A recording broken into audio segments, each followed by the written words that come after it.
You Can't Make This Shit Up. Episode 1 with Paul Elam and Tom Golden. Let's see what they're up to. Good morning, good afternoon, good evening, wherever you are in the space-time continuum. I'm Paul Elam with a Voice for Men, and this is Tom Golden of menaregood.com. Hey, Tom. Hey, Paul, how you doing? I'm doing good.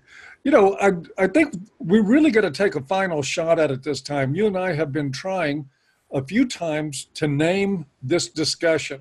We've been playing a name game. Can we name this thing and stick with it? And apparently we can't. We started out with misandry in the news, and then we went with misandry in the news today. And this all has to do, by the way, with Google demonetizing instantly when they see words like misandry.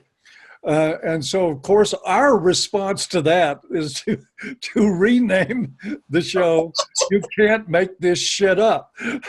Yeah, and that's true. You can't make this shit up. You can't make this shit up, and, you know, and screw Google if they demonetize us anyway. We're calling this show, You Can't Make This Shit Up. We're going to stick with that, whether they demonetize it or not.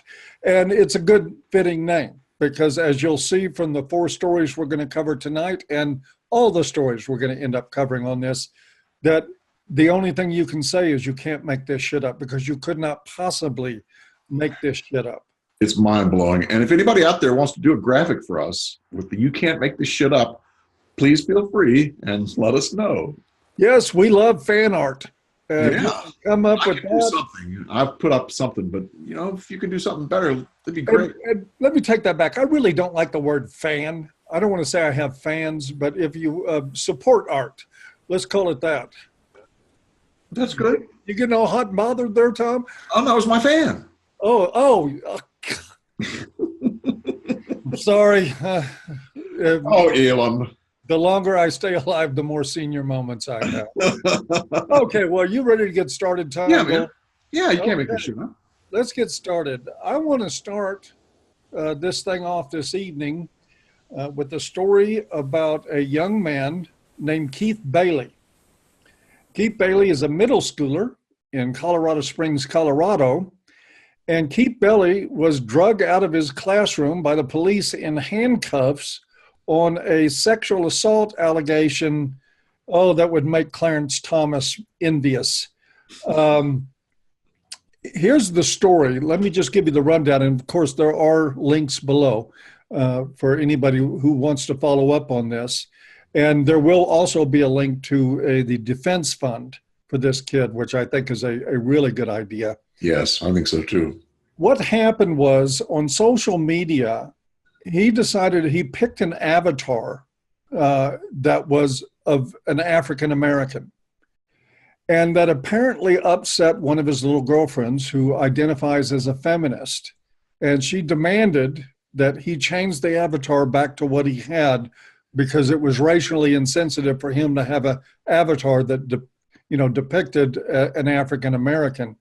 I guess I'm not any smarter than an 8th grader, because I don't get the objection of that. I don't see the matter of fact. There's a couple of online games I play, and one of them I have an African American avatar. I don't think that makes me racially insensitive.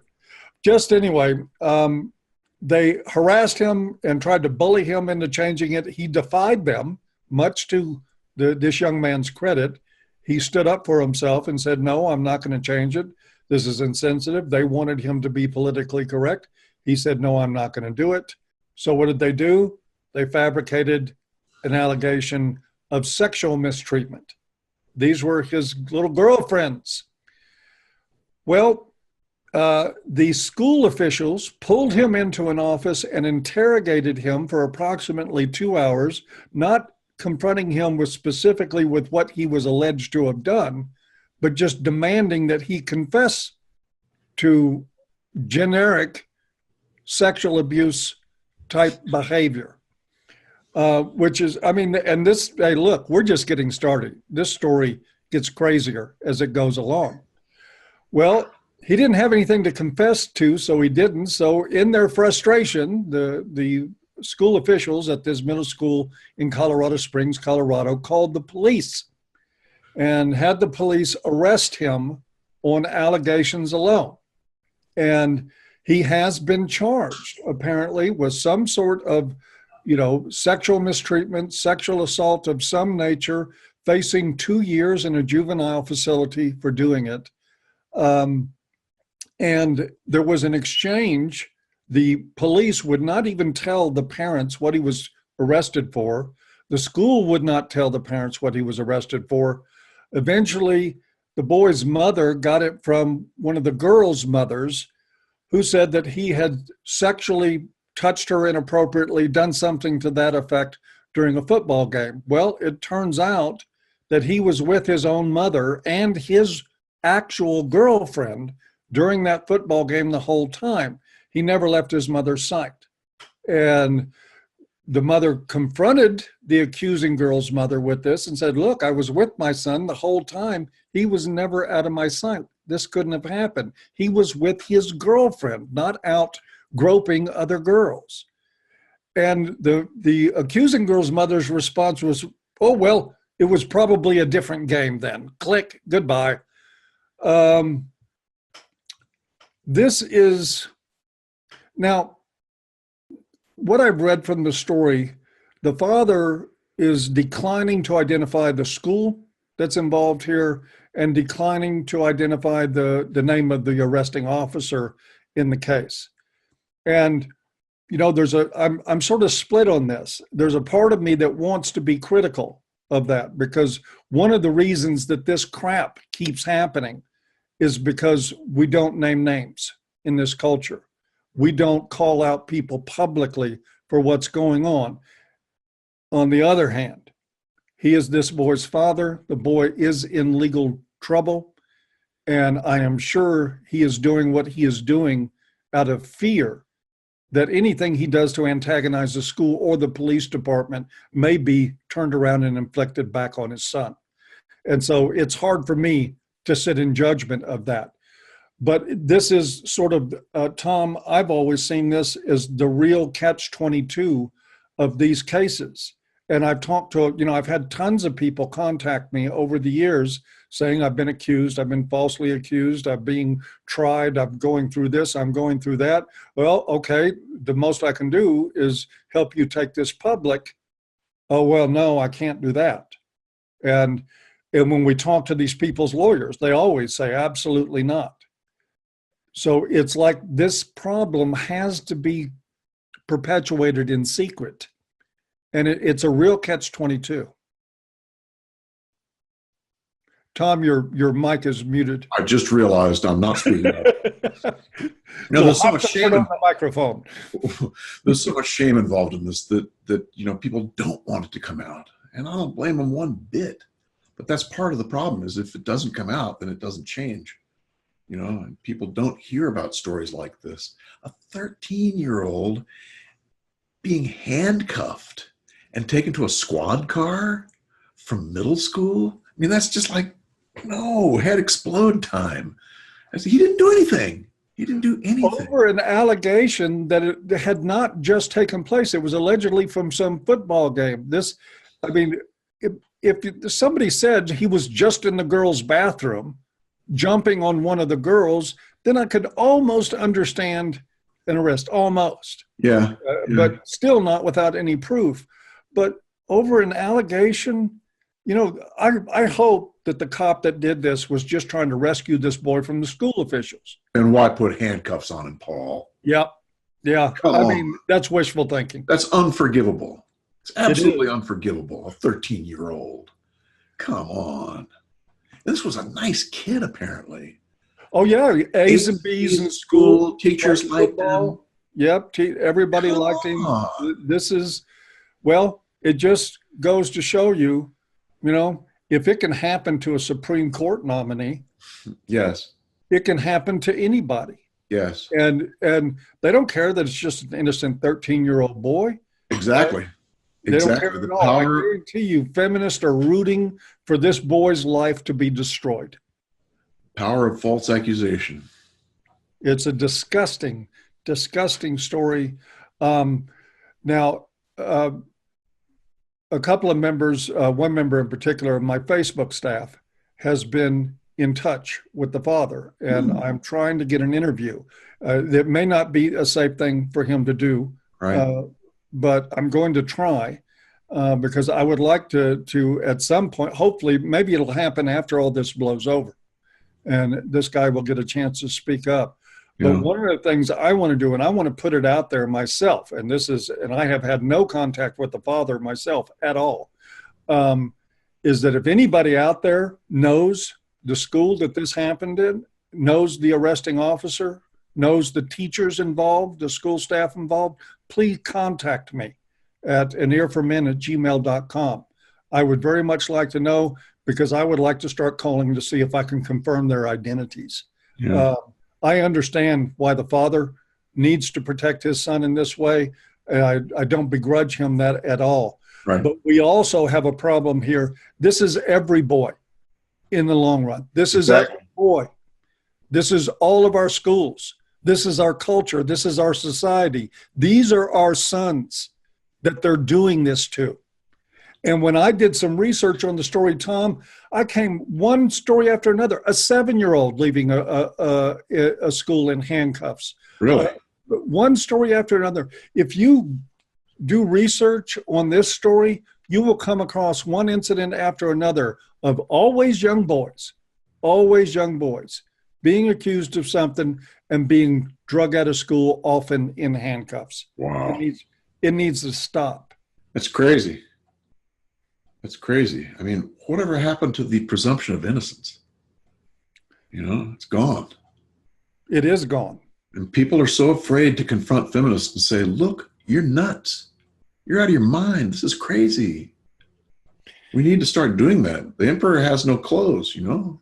And we need to start saying who the emperor is. There you go. Naming them. Name them, putting their pictures online, the whole ball of wax, school officials, everybody. I don't care. That little girl's family Yep. that is enabling this lie. Yes. I don't think any of them deserve protection. I Yep, don't. I agree. I agree. Had enough of this garbage. There's a lot at stake. You know? Oh, by the way, also you'll find in the low bar there is a link to a GoFundMe for the Defense Fund. I think they've already raised $10,000 or $12,000. Don't quote me on that. I gave it a brief glance earlier, and I posted it to my Facebook page for those that want to contribute. Good. But I hope they raise a ton of money, get great lawyers, save this boy's life. But, you know, here's part of the problem, Tom. It's not just that. Let's say they get him, they get the charges dropped, whatever, and more or less prove his innocence. He was already being bullied at school and being threatened by other students because these young girls that were setting him up with the false allegations went the full relational aggression route that young girls do. They went and told other boys that he was a racist. They went and told other boys that he was a bad person, and they were threatening him at school. You can't undo that. Wow. There's no undoing that. That's why, you know, I want to see the names of these young women, of these girls. I want to post them at A Voice for Men, and let them get a taste of their own medicine. Yes. This stuff needs to be stopped. And I if agree. anybody says, "Hey, Paul, don't do that bullshit," I'll do it in a heartbeat. Yeah. And I will not regret it either. Indeed. So please, if you can get that information and I have the ability to confirm that it's 100% correct, I will be publishing it. Amen. Anything else on this one, Tom? No, man. Bless his heart. Bless We're his with heart. you, Keith. Right. You know, good man. Anyway, speaking of bullshit allegations, I guess that obviously the big story in the news, and I just did a talk on this on my channel, is the Christine Blasey Ford rape allegation that is already, she hadn't even testified yet. And I'll tell you, I'm going to make a prediction here. I'm going to be not a prediction, but I'm going to be very surprised if she actually testifies. Right. Right. Very, very surprised, because this whole thing has the stink of manipulation and game. Absolutely. All She'll have an emergency Thursday morning, Yep. you know, And or then someone they'll will pull a say, freaking fire alarm. the Republicans wouldn't work with me, and I felt unsafe, and I've been traumatized. But here's where this thing stands right now. She has, and the news is getting it wrong. Even Fox News, which is normally better about this stuff, but the news is reporting over and over again that she has agreed to testify on Thursday. She has not agreed to testify on Thursday. She has said, I agree to testify on Thursday, provided we can work these other details out. Oh. And as reported just recently by Lindsey Graham, there were 6 demands that her attorneys made, that the Senate committee agreed to 4 of them, but 2 of them were out of question. They were not going to go for it. So this wasn't an I agree to come testify. It was another tactic that these people are using. The only objective here is to delay Kavanaugh's nomination. Yes. That's the only thing this is about. Yes. Or to delay his approval, hopefully to the midterms, so that if the Democrats take the House, they can just vote him out officially then. Well, remember, the Supreme Court opens up next Monday. Yes, it does. Big picture, though, I think it's about his ever getting there, period. Yeah, that's true. They don't want him there Monday. They don't want him there any day. But what's really interesting, too, is that now there are 3 people that the Senate committee has interviewed or gotten interrogatories from, yes, who were at this so-called alleged party. And none of them heard a thing about this. And they all, in fact, said it didn't happen. Yep. That is just bullshit. Now, Yep. I have questions about this, Tom, because Ford herself has said she don't know what party it was, what house, what year. It was just, he raped me, or he tried to, at some party, at somebody's house, at some point in time in high school. And so how they got people to say he wasn't there, we don't know where there was at this point. So that I don't like. I want more concrete stuff than that. Yeah. But basically, this woman has nothing. When you look at the behavior of sexual assault victims, and you're going to hear the feminist line in this it's an underreported crime. Yeah, it is an underreported crime. Men underreport it as well as women. There's no doubt about that. Right. But what victims do tend to do overwhelmingly is they'll tell a friend, they'll tell a family member, they will share with somebody that it happened. She's got nobody. She Yes. told nobody about this at the time Yes. that it happened. There is literally nothing in her past except this polygraph, which she says that she passed. Polly want a cracker? Polygraph want a cracker? Yeah, and there's a reason you can't admit a polygraph in a court of law. Exactly. Exactly. That's exactly right. But that is her evidence. A polygraph 12 years after the fact, talking. And again, how do we establish she's telling the truth about an event and she doesn't know when it was or where it was? Yeah, really. And how can you determine that you were raped by someone if you can't even tell where it was or when it was? Oh, but I know it was him. Yes, it was absolutely him. Shut up. And she knew exactly. I mean, she recalled she was going up the stairs in the place toward using the bathroom when he grabbed her along with somebody else and forced her into a bedroom. She recounted step-by-step details about all this thing as though it were happening yesterday, but doesn't know what house it was in. That's pretty weird. Doesn't know what year it was. That's pretty weird. The And what they're research. trying to do, and God bless them, the Republicans are such pussies. Really. That they Capital are. P. she is setting them up so that, the only way she'll appear is if there's conditionally no tough questions. That you can't put her through a real cross-examination about her story because she's too fragile. Oh boy, for that sort of thing. Mrs. Fragile, you know what her research is in, right? You familiar with that? No. Oh yeah, birth control or abortion pills. Yes. She's done research on the abortion pill. So she's connected with the pharmaceutical companies. And of course, what are they afraid of most? That Roe versus Wade is going to get dumped. They're afraid of that. That's one thing. The other thing that has come out in this is that at some point, I think it was 15 to 20 years ago, her parents had their home repossessed. And they tried to fight it in court. Guess who was presiding in that court? Who? Judge Kavanaugh's mother. Oh, God. What's that about? You can't make this shit up? Yeah, you can't make this shit up. But Kavanaugh's mother? Judge Kavanaugh's mother presided over the case in which her parents lost their home. So they did lose it. So the outcome was negative for her. He ruled against them. Oh, yeah.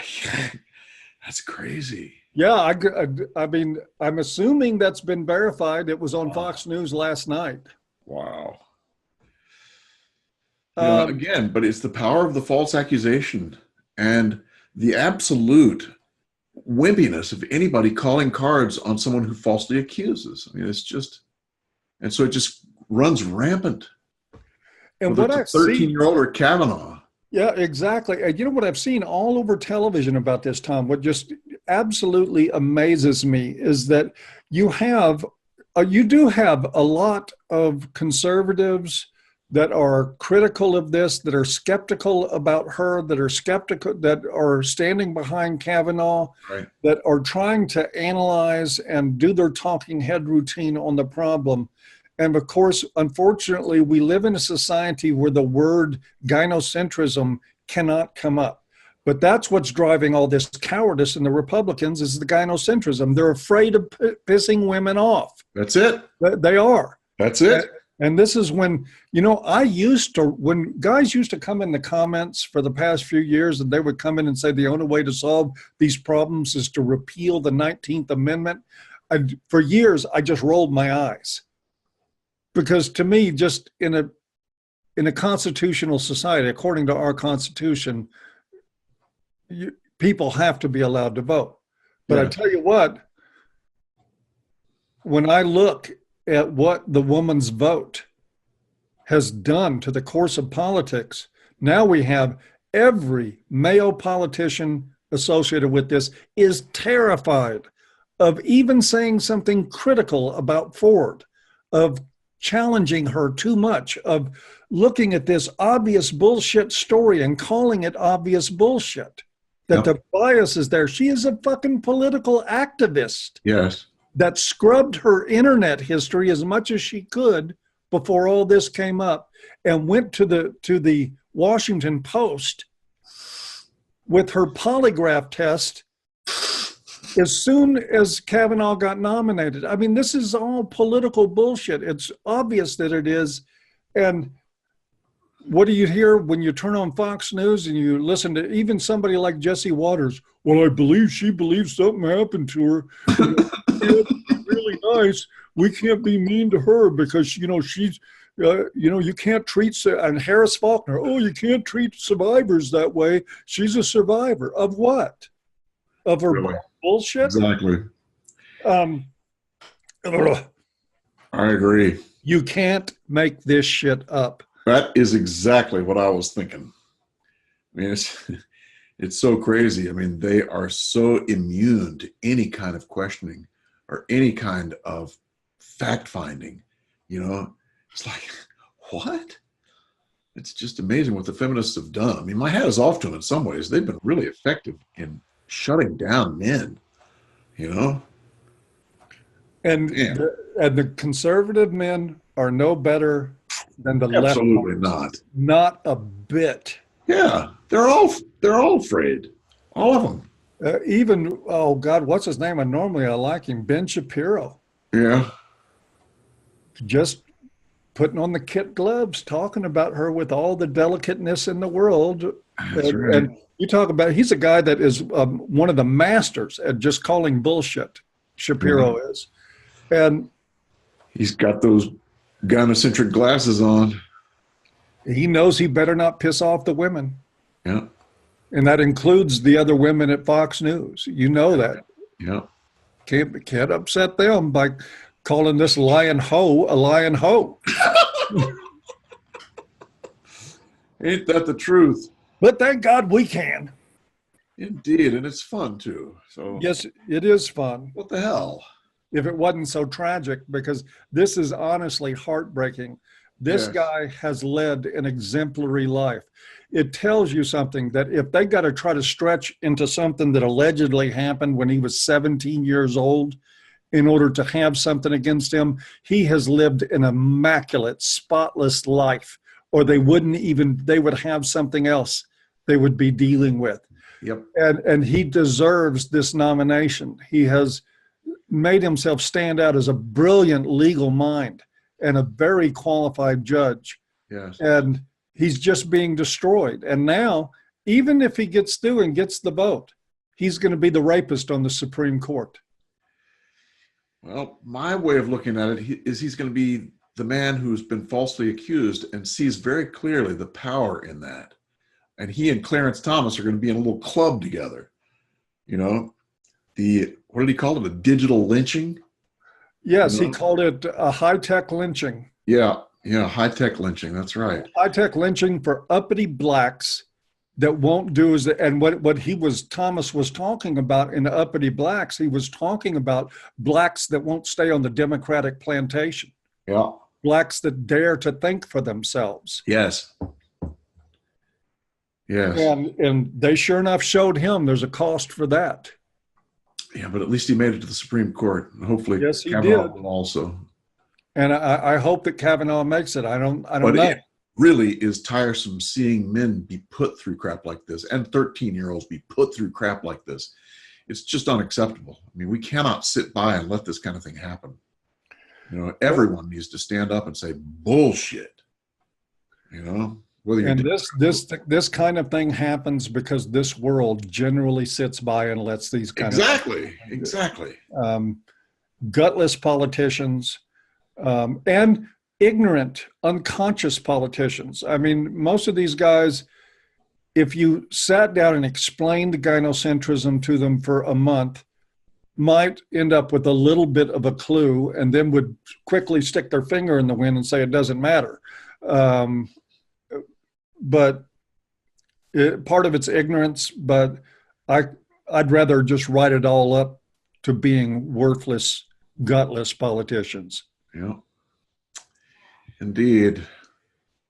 Why don't Are we we ready move for the on next off this terrible story and see if, I know you've got a couple of stories. Oh, God, from one terrible story to another one. Oh, it gets worse? This one's worse. 2015, North Carolina. There's a little argument between a man and a woman who were, I suppose, boyfriend and girlfriend. And the argument gets crazy. And the woman starts biting him, biting his chest, his stomach, and then biting his balls. And some people have called it a castration. I'm not sure if she actually bit the ball off, but she bit hard enough to come close to that. So it's just hard to imagine that kind of thing happening, right? So they go to court. The guy takes her to court. And what do you think happened, Paul? She got acquitted, of course. Yeah, she was found innocent. Yeah. It's like, She's female. are you kidding me?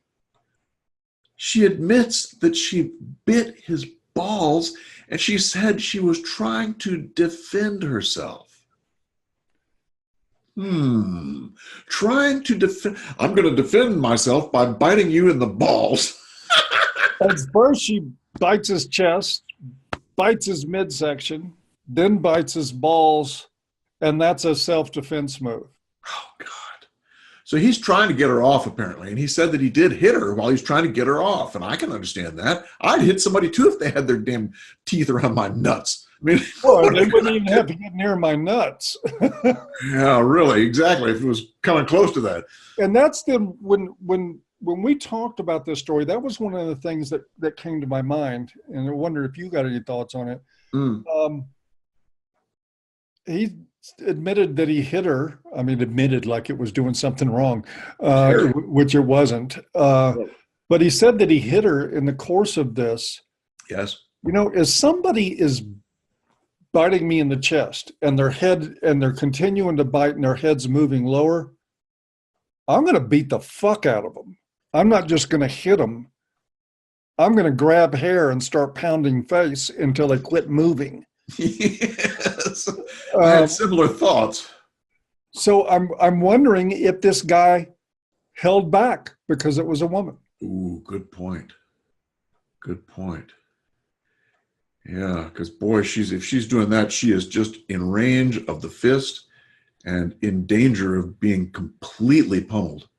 You know, there's a picture of her when she's being arraigned or when she went to the police, and her face is not puffed up. You know, it's not like she looks like she's got a headband on. She probably got cut around the head somehow, and there's blood on her shirt, probably from the guy's balls. But she doesn't look like someone who took a fist to the face. You know, interesting. Man, I tell you what, I know that you know, and of course, the chances of something like this happen to me at this point in my life are non-existent. But I do believe if I were faced with that, I know that if I defended myself at a level that it demanded, that kind of situation demanded, which would be an extreme reaction to stop the assault, that I would be taking a chance with the legal system. Because, you know, true. Guys, particularly guys my size, don't have the option to fight back. Yes. But you got two choices: legal system, balls. Yeah. What are you going to choose? I'm going to beat the fuck out of her. You're going to protect yourself. I have a sneaking feeling, Paul, that they were involved in a sexual act at that time. And she was like, you know, biting his chest and moving down and biting his stomach. And then all of a sudden, whammo. You know, I mean, that's the only thing I can figure. But there was one other little caveat in this story, too, that you told me about. Yeah. Yeah. And that was it was the same day or the day before he had told her, I'm leaving tomorrow. Uh-oh. Uh-oh. I'm leaving tomorrow. And, you know, I read probably 4 or 5 versions of this whole thing. And it wasn't until the 5th one that came out. No one mentioned that. But you know, and I know that if a man tells a woman, I'm leaving tomorrow, and that woman has any kind of personality disorder, you are toast. Man, you better have your, you know, titanium plated jock on when you tell a personality disorder that you're leaving. And God knows, I mean, there's at least a 1 in 5 chance if he's with a woman, she's got a personality disorder, and probably 3 out of 4 chances she's got the traits. So, I mean, that is, you know, the guy in California where she, you know, that Sharon, what's her name, Osbourne, made fun of it. The woman cut her husband's dick off, threw it in the garbage disposal, and which Sharon Osbourne thought was so funny. He had told her he was getting a divorce. That's when she cut it off. Yeah. And if you look at these stories and you do the searches on Google, you'll find stories. I remember reading one where a woman squirted her boyfriend's crotch with lighter fluid and tossed a match on him in his sleep. He had told her he was breaking up with her. Oh, jeez. So guys, listen, this is serious business. If you suspect that you're with a woman with a personality disorder and you're wanting to get out, you don't owe her that heart-to-heart talk. Get your shit and leave. Well, it's okay to have the talk, just have your stuff out before then. Well, you know, I tell you, have the talk over email. There you go. Or maybe on the phone. Or on the phone. But the point is that it's dangerous. It is dangerous. You know? Yes, yes, and yes. So, And you know, you don't believe me? Ask a guy in North Carolina with one ball. oh, that hurts. God, North Carolina's had enough problems recently. They really have had enough problems. Yeah, they're my neighbors now. I wonder if this woman's name was Florence. Oh, No, her name was Martini Del Vega. oh man, that's a fucking titty dancer name if I ever heard it in my life. Martini Del Vega. Did she come with a feather boa and leopard skin stretch tights? Jesus fucking Christ. You know, you may Dude, be right. what are you doing going out with a girl named Martini Del Vega? What were you thinking? You may be right, Paul. Oh man, You may be right. that was her stage name. Oh, God. So we've got one more to go, right? We got one more to go. And as usual, we're going to try and make the last one a positive story. Absolutely. We love positive stories. Walt Disney, move on over. There you go. And this is not really a totally positive story, but it has some positive aspects to it. And where did this one take place, Paul? I'm trying to think. Where was it? It was in Connecticut, I think. Daggone it, I forget. I don't know. It's your story, Golden. Yeah, it's my story. It's like the I read last the time I was headline in a completely. couple of paragraphs. I I know. was asleep at the wheel. Asleep at I the was wheel. asleep at the wheel. Likely story. Yeah, but this is a story about a woman who accused two men of raping her in the bathroom at a party. Okay. God, another false allegation story. This is a false allegation story. That's exactly right. But she accused them of raping her in the bathroom. And then, as time went on, she took it back. She said, no, they didn't really rape me. I was just trying to keep my relationship with my boyfriend all right. And I guess the implication is if he'd found out that she was screwing the two football players from the school, that he would have beat the feet.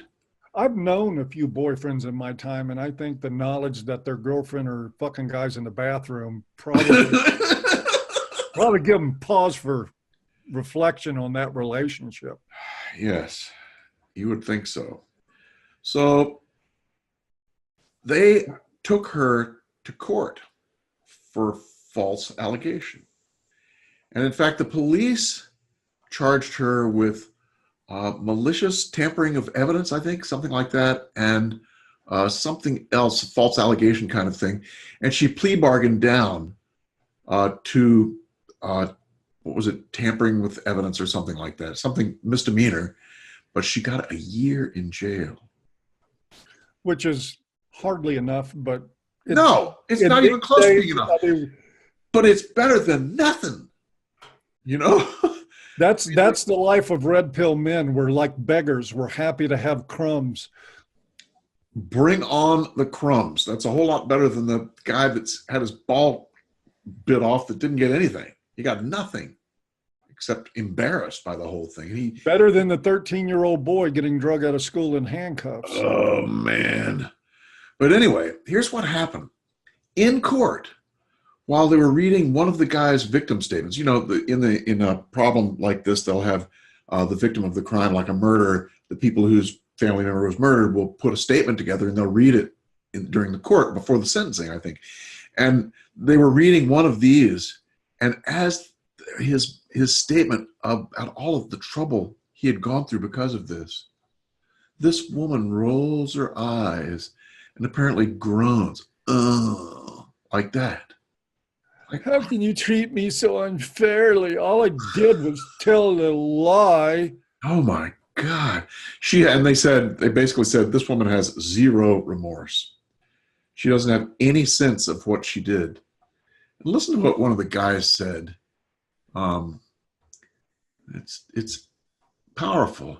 I went from being a college student to sitting at home, being expelled with no way to clear my name. Indeed. From being a student into whammo, sitting at home, no way to clear his name. I just hope she knows what she's done to me. My life will never be the same. I did nothing wrong, but everything has been altered because of this. I got news for you, dude. You hope she knows. She knows what she did to you. She doesn't care. Yes. She doesn't care in the least. Yes. And here's another one. The other guy says, I lost my scholarship. He was apparently at a football scholarship. My dream, because they were both expelled, I think. My dream of continuing to play football, and now I'm in debt $30,000, and I'm simply trying to get ahead as best I can. Wow. You know, these guys, yeah, they got a guilty sentence for her for a year, but their lives are ruined. False accusations ruin people's lives. Think about these two men, these two young men. Where do they go from here? Their education's done. Their future is irrevocably changed. Just like Caleb Warner at the University of North Dakota was accused falsely. The woman that accused him filed a police report, and the police turned around and issued a warrant for her arrest because they knew she was lying. And the university still wouldn't overturn his expulsion. Really? And the whole thing was so traumatic. He's now in Fargo. I believe it's in Fargo that he's in, and he's driving a delivery truck, and he can't even make himself go on the campus anymore. He can't stand the thought of being there. His future's gone. Everything's gone. And he was going to be educated and have a nice professional life. Yes. And now he's stuck to driving a local delivery truck. And how many newspapers did articles on that young man? Probably zero. Zero. I mean, it eventually, some of it came out, but I mean, the media doesn't care about this. No one gives a shit about men's pain. Nope. Whether it's that 13-year-old, these two guys, that guy in North Dakota. I mean, no one gives a shit. Nope.